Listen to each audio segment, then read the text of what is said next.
Hello friends, and welcome back to yet another Theory Thursday. Hope you're all doing well out there. It has been a bit of a scorching week here in the UK, and it's been challenging working outside, I've got to be honest, but luckily it's cooling off a little bit in the later half of this week. So today I'd like to discuss a bit of an odd theory that could have the potential of bringing back a Primarch, and not just any Primarch, no, but the, shall we say, deranged Primarch Konrad Kurs. But before we tuck into this delectable Night Lord theory, I'd like to kindly invite all of you that aren't subscribed to go ahead and just spend a few seconds of your time and click that lovely little button down below, along with liking it and maybe even hitting the bell button as well, as so I know that you're enjoying what I do and you want to kind of stay connected and up to date with it, and at the end of the day it just makes me happy. As well, I have launched a new Discord server, and there'll be a link down in the comments below, and you can kind of join on there, have a little chat about this theory or one of my other theories or whatever you like within the hobby. So now with all that out of the way with, let's dive in. So today's theory is going to be based on the crown of Konrad Kurs.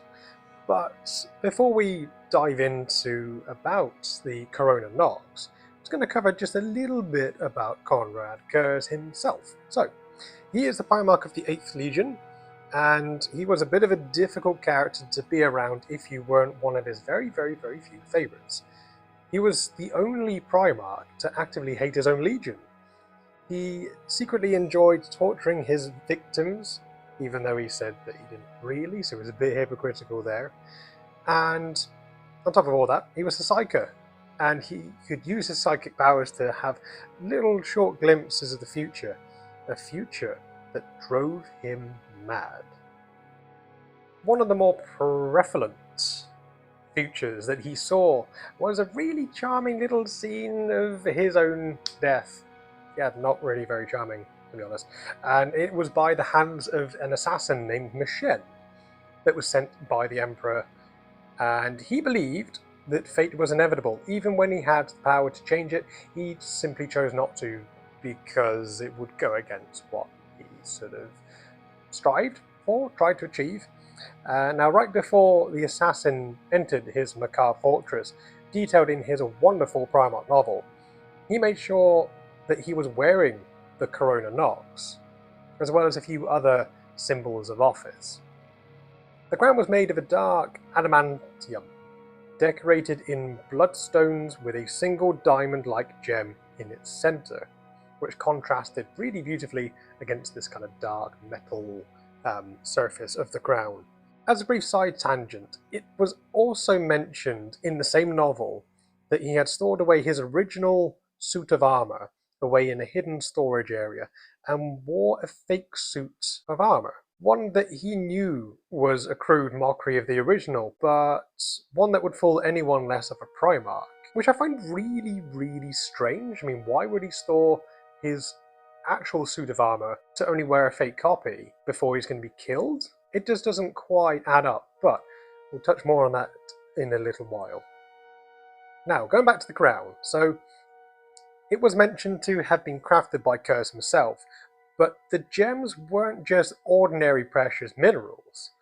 They seemed to have an otherworldly property about them, such as being able to soothe his mind when he had his terror-inducing visions. It also helped to dampen the whispers of chaos and even calm his nerves whenever thinking of how the Emperor had wronged him. All of this points to the fact that these are not mere normal run-of-the-mill gems. If they were indeed touched by some kind of magical influence, then we must look at the possible origins of these crystals. So one possible origin for these crystals is that they could be a hidden artifact of chaos, as there are countless of these kinds of items littering the galaxy. However, we can probably rule this one out, because, as previously mentioned, these gems help to quiet the whispers of chaos and act against its corrupting influence. So we can rule that one out, although it does seem to be If it were chaos, probably maybe something to do with Zinj, some kind of mind trickery going on there, but we're going to rule that out one for now. Another more plausible theory of the gems is that they were made by Eldar hands. This holds some weight, as what remains of the Eldar pantheon despises chaos for what they had done to them. Admittedly, most of the Eldar didn't help this by birthing the god Slaanesh back in the day, or because they got bored and delved into cataclysmic depravity. But the fact that Eldar are known for their magical gems, and how the one set in the Corona Nox actively keeps chaos at bay, this makes a lot of sense and seems the most likely origin of these gems. So, as most of you are probably aware, that the Eldar are known for creating soul gems. I mean, just go ahead and look at some of their models. They are absolutely covered in them.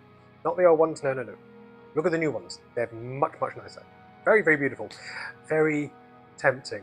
But no, I'm doing other armies. Not now. Won't get tempted. Upon a host's death, their souls are captured by these gems before the ever-watchful Slaanesh has a chance to snatch them up and devour their tasty, yummy souls. Knowing this, is it possible that the main gem set in the center of the Corona Nox is actually an Eldar Spirit Stone? Well, as there are no knowledge of Eldar being present on the homeworld of Nostromo was the alien ship. Anyway, I'm getting confused and slightly sidetracked.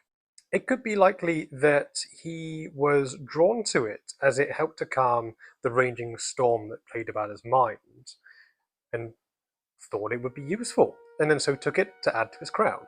As Konrad Kurs foresaw the Emperor sending the assassin Machine to end his life, he believed that he would be proven right, and that the vile deeds and atrocities he enacted. This was summed up eloquently in one of the most renowned quotes of Konrad Kurs, as follows: "Death is nothing compared to vindication."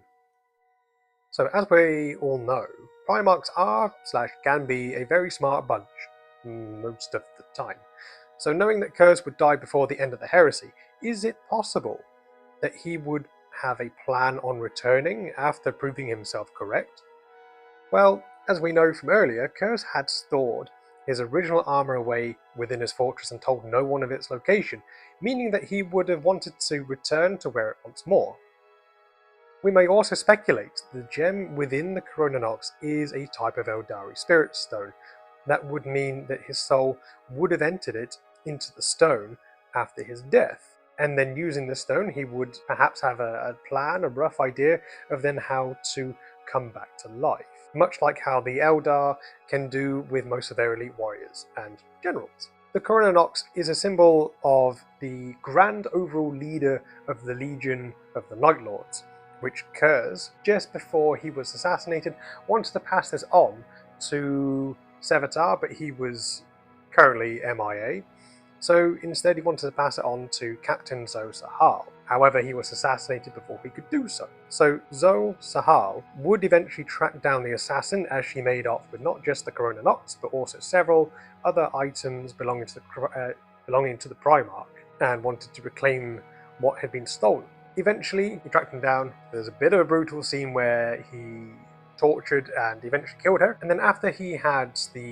reclaimed the crown, sometime later, the Eldar would try and get involved with taking the Corona Nox for themselves. But as to why they wanted to take the crown back, it's not really stated. So that is another link to it potentially being, or at least containing, some form of Eldar Spirit Stone. Currently, the Corona Nox is still in the possession of Zo Sahal. Now, if we're running with this theory of the center gem being a Eldar Spirit Stone, and that it contains the Primarch's soul, then at the minute, Zo Sahal isn't aware of its full potential. But if he were to learn of the power within this crown, he would call forth the soul of Konrad Kurs to inhabit a new body, perhaps even taken over Sahal's body, as the strength of the Primarch's soul would probably force out poor Sahal's soul out and then potentially back into the ground. So running with this theory, once Curze is reborn, whether that's in a new body or taken over the form of Zosahal, he would return to his fortress that now lies in absolute ruin to go and try and find his original suit of armor. Once adorned, he would then just continue where he left off, just sowing absolute bloody terror across the galaxy to try and get back at the Imperium. Now, whether or not he would want to recruit a small force of Night Lords, most likely not, as the majority of them he absolutely despises, as mentioned previously. But if he were to have taken over a different body that Zosahal had provided, therefore leaving Zosahal still free and able to do whatever, because he followed the teachings of Konrad Kurs so closely, I imagine that he would then be recruited by Curze to then join him in his never-ending quest of just mutilation and torture and violence against the Imperium. But he would return to an entirely new galaxy, one that is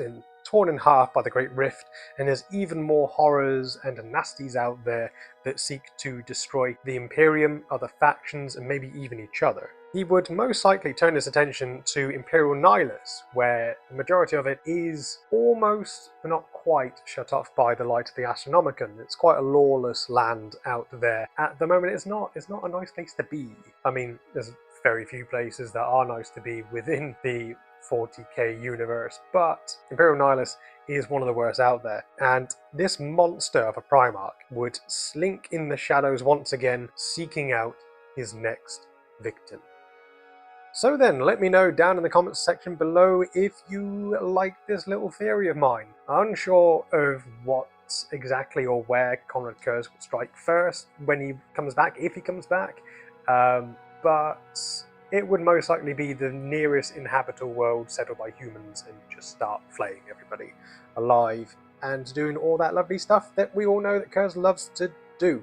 So, if you enjoyed the video, then do please let me know if you want to see more like this by hitting the like button, comment down below, and if you're new and you made it all the way this far and you haven't clicked the subscribe button, then I will send Curze after you. No, I'm only joking. That's a horrible fate. But do consider hitting the the subscribe button, as well, as that is the best way to help grow this little channel of mine. So I've opened up, as I mentioned at the start, a new Discord server for you all to join in. So if you want to discuss all things tabletop, share painted minis, memes, and just generally hang out, then there'll be a link for you in the description down below. And as always, stay safe, stay beautiful, and we'll see you all next time.